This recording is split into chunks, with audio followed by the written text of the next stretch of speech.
जी बिल्कुल इस वक्त अगर बात करें तीर अंदाज़ी खेल की तो इस वक्त अगर हम देखें तो बहुत ज़्यादा कराची में मकबूलियत हासिल कर रहा है ये खेल और साथ-साथ इस वक्त सी ज़ोन इंटर क्लब कराची तीर अंदाज़ी के मुकाबले यहाँ पर मुनक्किद हो रहे हैं। हमारे साथ प्लेयर्स मौजूद हैं। कैसे देखती हो इस इवेंट को? आप समझती हो कि इस किस्म के इवेंट होते हैं जो क्लब लेवल पे तो खुशी होती है? जी, खुशी बिल्कुल होती है और होते भी और होने भी चाहिए क्योंकि जिन लोगों को नहीं पता उन लोगों को इन इवेंट से ही पता चलता है कि आर्चरी क्या है।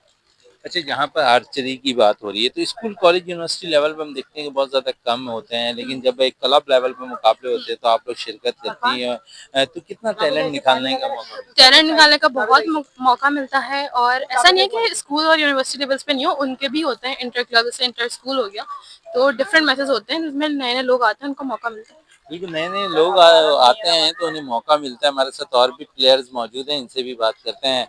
आप फर्स्ट टाइम इस इवेंट में जी, शिरकत फर्स्ट कर टाइम मेरा अभी फर्स्ट टाइम में शिरकत किया मैंने। अच्छा, खेल कर कितना मज़ा आया, ये बताएँ? मज़ा तो बहुत आया, बहुत अच्छा इवेंट था। जैसे फर्स्ट टाइम खेलने के हिसाब से ओवरऑल हर कुछ मैनेजमेंट बहुत अच्छी थी यहाँ की और अ, खेलने में बहुत मज़ा आया। बिल्कुल खेलने में भी मज़ा आया और मैनेजमेंट को भी एप्रिशिएट कर रही हैं कि उन्होंने इंतज़ामात बड़े अच्छे किए यहाँ पर और अगर इस किस्म के इवेंट होते रहे क्लब लेवल पे तो हमारे पास अच्छे प्लेयर्स हैं, तीरंदाज़ी में भी निकलते हुए सामने आएँगे। जी।